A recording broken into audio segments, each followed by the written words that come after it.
Well, the camera equipment will be clean. Uh-huh.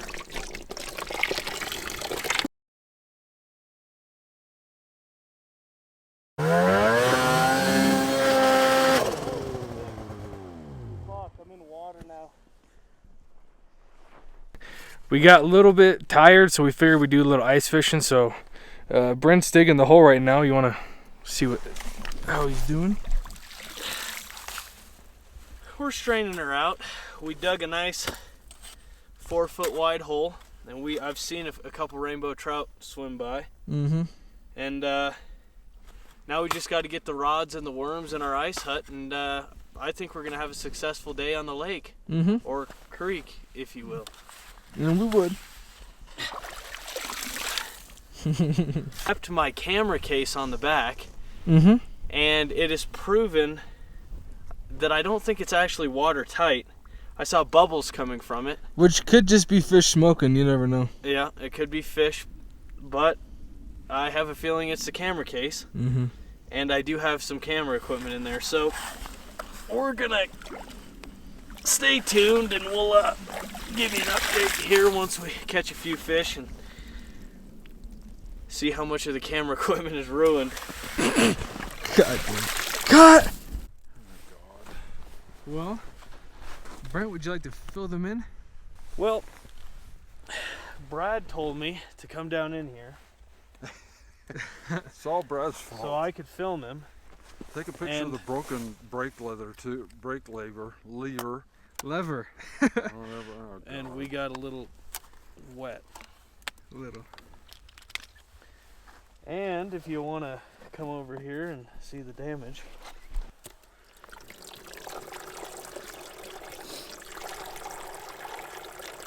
Well, the camera equipment will be clean. Uh-huh.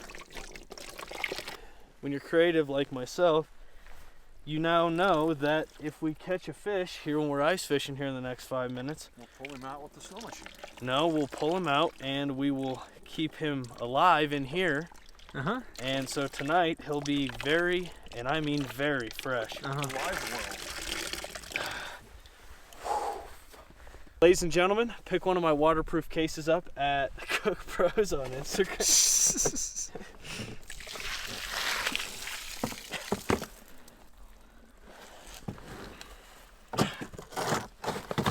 Back to the old drawing board. Dude, actually, this would have been waterproof if the latches were done, because Yeah. I was literally pulling from here right over there, so I just did one latch.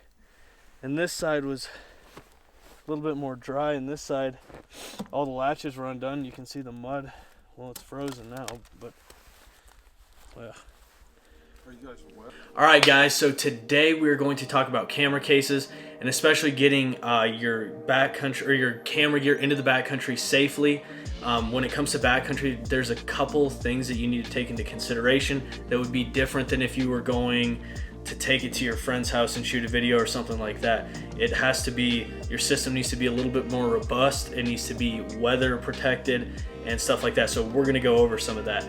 As you saw in the clip before, and after further testing, actually, my camera case is waterproof.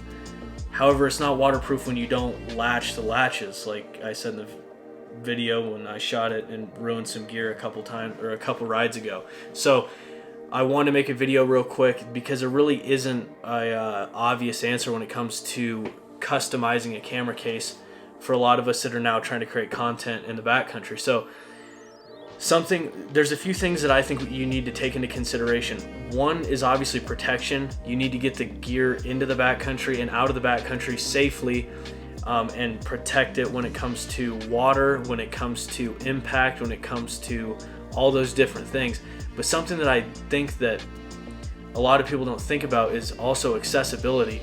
Meaning if you have a camera that's stuffed in the bottom of your avalanche bag, like I used to do, not only is it not being protected very well, it's just not accessible. You're not going to want to take off your avalanche bag and dig to the bottom of your bag to try to find the camera. So in return, then you miss shots. So we want to have something that you can get to the camera quick and it's not a drag to get it out. So obviously, so protection, the waterproof aspect, and then accessibility. Then we need to think about space requirements, right? Like, are you gonna be hauling a camera like this? This is like what we started on, just something like this with just this tiny lens that's can fit into your pocket, or are you gonna be carrying something bigger? Maybe you're gonna be carrying a telephoto lens that's really big and you don't know how to do it, or drones or stuff like that. So space needs to come into consideration there. When it all boiled down to all these things that I'm telling you about, for me and what we do, a hard case was really the only option. So it offered great protection if you latch the latches. It offered accessibility. It offered, the only thing that I don't like about having the hard case, like a lot of you have seen me run on the back of the sled, is it takes away from putting an actual storage bag on the back. And so it takes away space that you could be using for survival gear or whatever, but you just have to adjust your setup. So for me, the camera gear is essential when we're trying to make content up there. And so we need, for me, when it comes to space requirements, I need almost the full length of the tunnel when I'm carrying my full setup, to be able to have enough space to get the lenses that I want and the drone and everything like that. So, and I'm going to show you guys my actual setup, but that's just something that you guys need to think about. So going into the X's and O's of how we're going to get this done, the mounting, so I'm speaking more from the Polaris side. I also have some experience on the Ski-Doo side, but for the Ski-Doo side, a lot of people are getting link adapters. You can buy them at your local dealership or online. I think a company called Whiteout Technologies has them. And they also make plates that fit the link adapters. And then you can just drill into a camera case and kind of customize the case you want. Arctic Cat, I think you can run the link. There's link adapters. But for speaking more on the Matrix and Axis side of things, I'm going to take you guys up into my garage and show you what I've actually been running.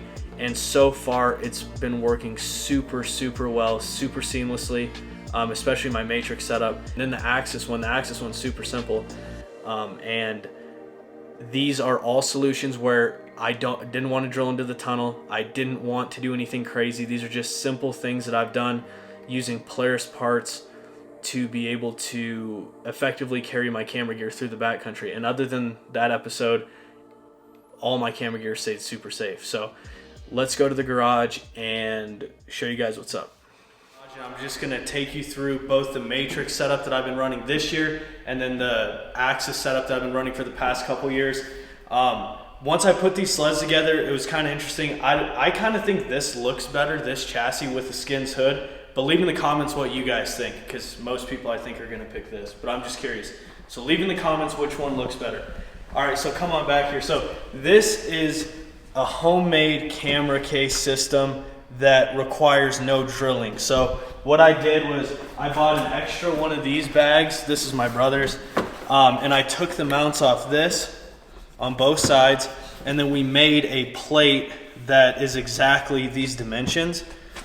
And that turned out to be this plate here. So instead of drilling straight into the tunnel and having it permanently attached, we're able to do the quick release system.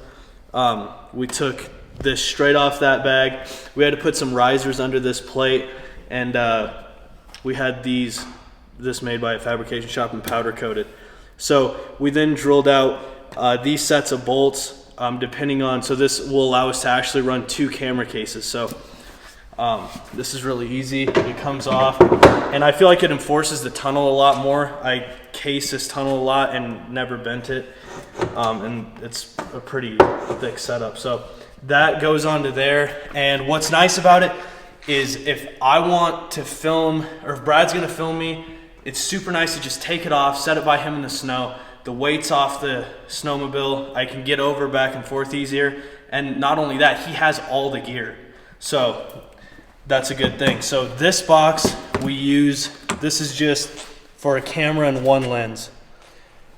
So as you can see, if you take this foam out, this is how we mount the box We just kind of measured and made it as square as we can. And then this set of bolts, so we take these out, we take them all out, and then use this and this for this camera box here. So this is a bigger camera box. This is one previously in the video that got soaked.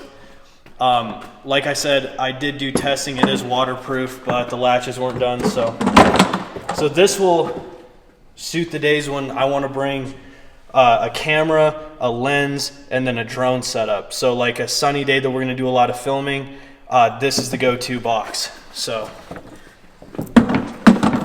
put this down here. And this, so far, I've had great experience with it. Another thing is, for me, I don't want my camera gear sitting outside all night if I'm leaving the snowmobile outside, if we're staying the night somewhere. So it's super easy to just whack these tabs and pull the whole box off and take this inside, get everything charged up and keep it warm. And it's pretty seamless. Now, on the Axis side of things, I didn't have quite as a sophisticated setup, but this works. So what I did was another one of these boxes. Again, these are from Harbor Freight. This is like a $38 box. And this I was running, this is pretty beat up. I've used this a lot. This was one lens, a polarizer, and then some GoPro stuff, and then the drone went here. As you can see, the foam's falling apart. But these boxes are cheap enough that you can just buy a new one. So these were the go-to on the Axis. So these are off the Axis Brant bag. That we had a bag that came with this snowmobile that I wasn't going to use because I need a camera setup. So these I took off that bag, and you can buy these online. I can put a link in the description. And I just drilled, measured, so I'll show you how this works. These pop off just like they would on the Brant bag. So these go here and pull off. So I just measured these runners are obviously already on the Axis.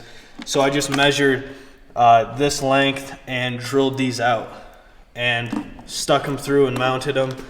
And I never had a problem with it. They were always waterproof. The box never came off. So that was the go-to for the Axis. Like I said earlier in the video, you can do this same setup. Whiteout Technologies, I think, is a company that carries this kind of already made. And maybe there are already one of these on the market that I just wasn't aware of, but this was my system. Whiteout Technologies would be good for the Arctic Cat and the Link setup on the Ski-Doo. So you could get their plate and run the same thing, just drill into a camera box. So that's kind of what I've been running. If you guys have any questions, leave them in the comments. I'll be happy to answer. And just remember, you need something that protects it, makes it accessible, and keeps it waterproof. So thanks guys for watching. If you have any comment or questions, leave them in the comments, and I'll get back to you as soon as possible. Thanks for watching.